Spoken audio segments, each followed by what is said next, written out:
Salut à tous, merci d'être avec nous pour ce nouveau numéro de À l'affiche. Oui, mais moi, je vais seule par les rues, lamenter. Aujourd'hui, je reçois l'une des icônes de la chanson française. Son talent, son élégance, sa discrétion ont fait d'elle une artiste incontournable, aux tubes indémodables. Mais en 2015, le temps l'a finalement rattrapée et elle a frôlé la mort. Elle raconte cette terrible expérience dans son livre Témoignage, un cadeau du ciel. Cette invitée, c'est Françoise Hardy que je vais tout de suite retrouver.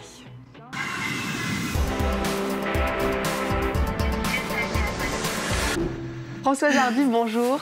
Bonjour. Merci beaucoup d'avoir accepté notre invitation. En mars 2015, alors que vous battez déjà depuis des années contre le cancer, vous faites une mauvaise chute. Moi, je n'aime pas du tout cette expression « se battre contre ». On subit. Alors que vous subissez effectivement cette maladie. Et les médecins se battent pour vous, c'est leur rôle. Vous êtes en tout cas plongé dans le coma et les médecins vraiment vous croient perdu. Vous vous sentez comme une miraculée aujourd'hui ?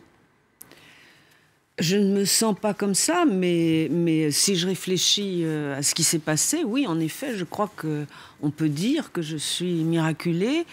Et je pense... il y a plusieurs raisons pour lesquelles j'ai voulu apporter mon témoignage. Je pense que ce miracle est dû à trois choses, principalement, parce que tout est toujours multifactoriel. Donc, il y a évidemment le médecin, mon hématologue-oncologue, qui a pris une décision très étrange, puisque à partir du moment où j'étais perdue, où il n'avait pas voulu m'administrer de chimio pendant les 3 semaines entre la vie et la mort, parce qu'il était sûr que ça me tuerait, il a pris il a décidé finalement de vous administrer. Il s'est dit on va quand même tenter ça. Donc ça, c'est vraiment la médecine. Ça a été très important. Il y a évidemment, mon entourage était très entouré par Thomas en premier lieu, qui venait tous les jours et puis qui me lisait des textes de Georges Brassens. Mais je n'en ai aucun souvenir, hein, j'étais inconsciente. Et par mes amis, qui étaient là tout le temps aussi. Jacques est venu aussi.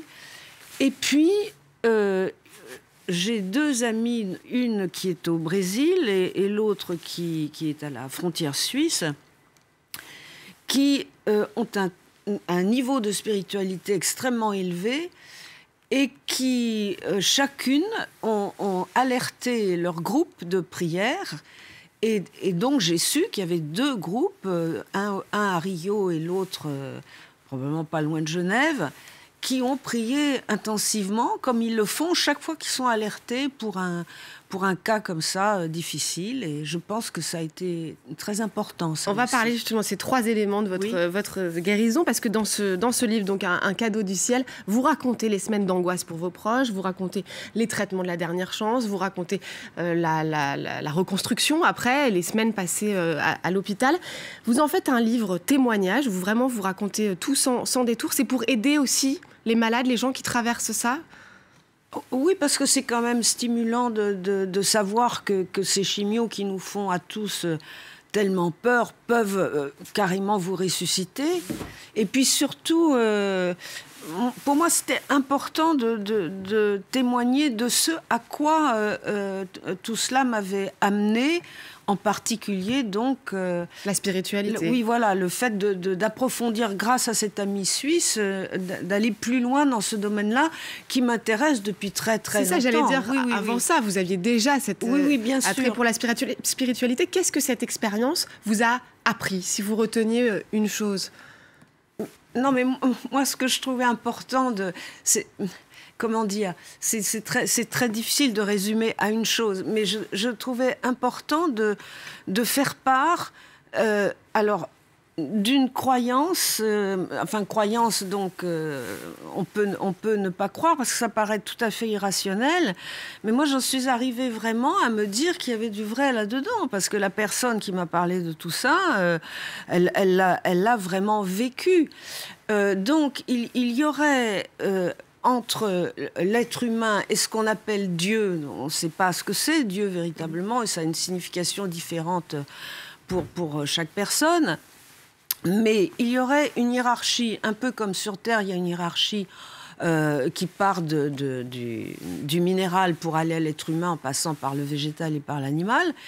Eh bien, dans un autre espace-temps, il y aurait une hiérarchie. Alors, je ne peux pas vous donner les différents degrés de cette hiérarchie, parce que je ne les ai pas en tête, mais en haut de cette hiérarchie, il y aurait ce qu'on appelle des initiés, avec un I majuscule, qu'on peut aussi désigner par le terme maître spirituel. Et ces initiés, de temps en temps, se réincarnent. Bon, ce sont des êtres ou des entités, quand ils ne sont plus incarnés, qui ont probablement vécu plusieurs existences pour en arriver au niveau d'évolution suprême où ils sont. Qui vous ont aidé dans cette Non, dans mais cette c'est pas guérison? ça. C'est que ces êtres-là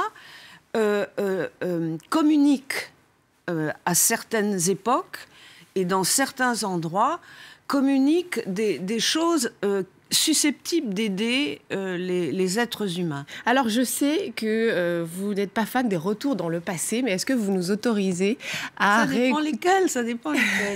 réécouter certaines de vos plus belles chansons? Parce qu'à défaut d'avoir de nouvelles chansons, puisque Mais le problème, c'est que les dernières chansons, elles sont au moins, moi je les trouve encore plus belles que celles du début, en tout cas que celles du tout début.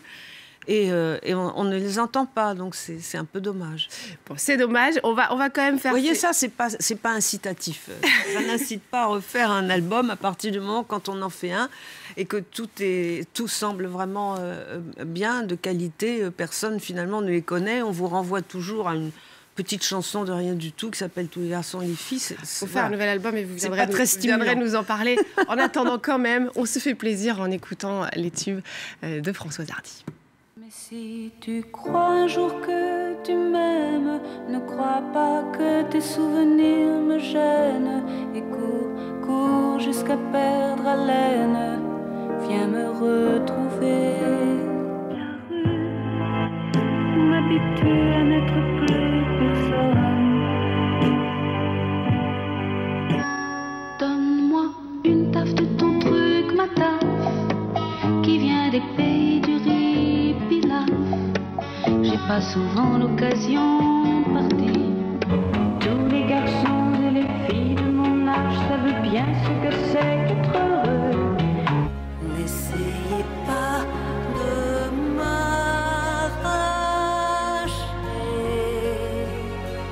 la moindre bribe du moindre regret. Levez le voile pour On vous a quand même gardé la surprise.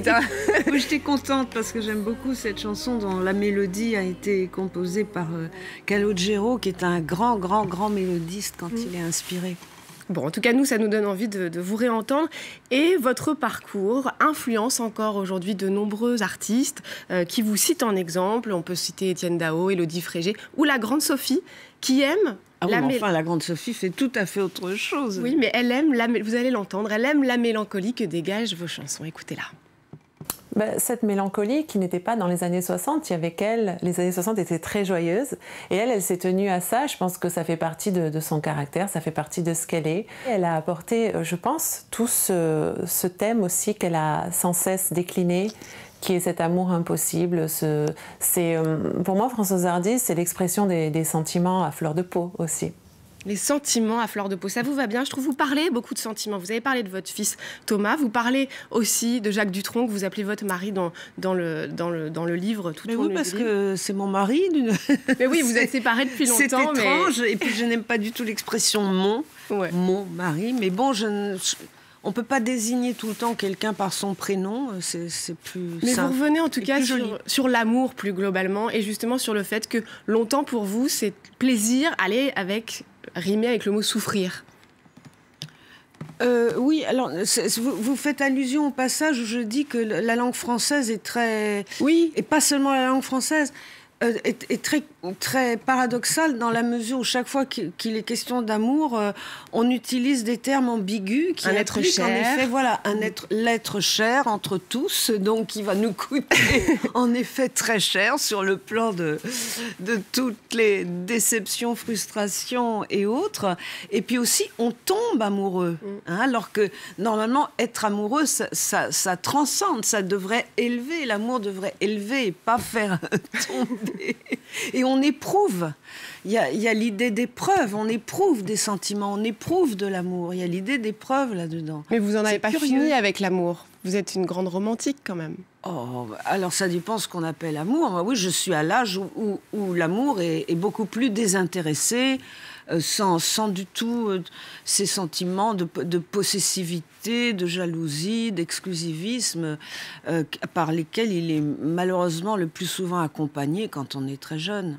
Bon, alors on va finir avec une belle chanson d'amour. Je sais que c'est une artiste que vous aimez beaucoup. Ah oui, oui. LP. Pourquoi est-ce que cette chanteuse américaine... Pour moi, elle s'appelle Laura Pergolizzi, parce que j'ai entendu d'abord sa chanson à la radio, il y a plusieurs semaines de ça. Cette fille a une voix exceptionnelle, un timbre exceptionnel. Elle a une allure à elle a vraiment une personnalité très forte. Elle a écrit déjà pour des artistes très célèbres, Rihanna, Cher, etc. Voilà, Christina Aguilera. Des artistes comme ça.